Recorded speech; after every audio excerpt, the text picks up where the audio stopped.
When we talk about applying innovation to shipping's decarbonisation journey, it's not just about the tech. It's also about changing the mindset. The Sustainable Shipping Initiative is rethinking the sector's approach to cutting emissions, looking beyond just the ship or the port to a holistic view across the entire value chain.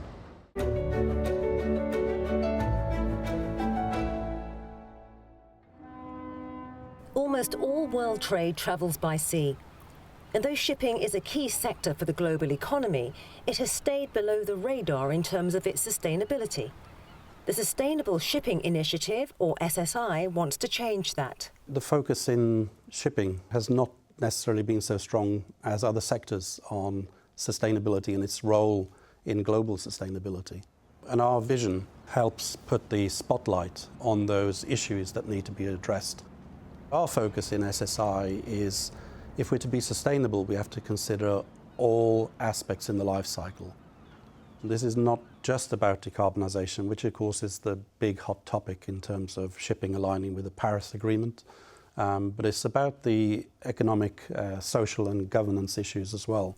The SSI has developed a roadmap for the industry to showcase what sustainable shipping can look like across 6 areas: oceans, communities, people, transparency, finance and energy.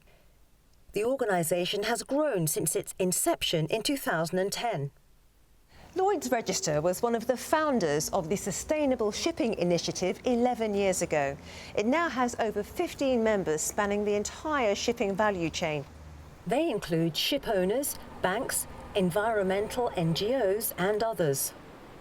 The roadmap vision areas and 60 milestones highlight the importance of shipping's sustainability journey towards the UN Sustainable Development Goals. Lloyd's Register's role within SSI is, among others, to examine ways in which shipping can decarbonise safely and sustainably. The Sustainable Shipping Initiative is looking at the decarbonisation of the shipping sector through the life cycle impacts of the different potential low to zero carbon fuels from a sustainability perspective. The complexities of producing alternative fuels have to be carefully examined to minimise any negative impacts elsewhere in society. Make sure that when you're choosing the alternative fuels and technologies to solve your onboard emissions problem, that you're not causing problems elsewhere. You're not sourcing biofuels that are resulting in deforestation or displacement of traditional land uses, traditional peoples, indigenous peoples, and you're not resulting in upstream emissions that could even be higher than the onboard emissions that you're trying to solve. Financial stakeholders also have a key role to play in enabling and promoting sustainable shipping, working on decarbonisation, as well as social responsibility and human rights issues. We've been looking at shipping for many years in terms of the social side of shipping and health and welfare of crews at sea. So I'm really keen to make sure that in all of the interest and focus on decarbonisation, we don't lose sight of the human side of shipping.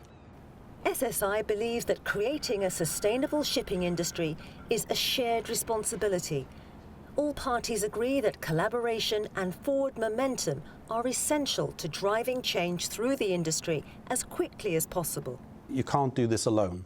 There are no single solutions, and nobody's going to lead in the front on their own without making sure the risk is managed. So collaboration across all stakeholders in the value chain. We've seen a number of market incentives coming from other players within the maritime ecosystem.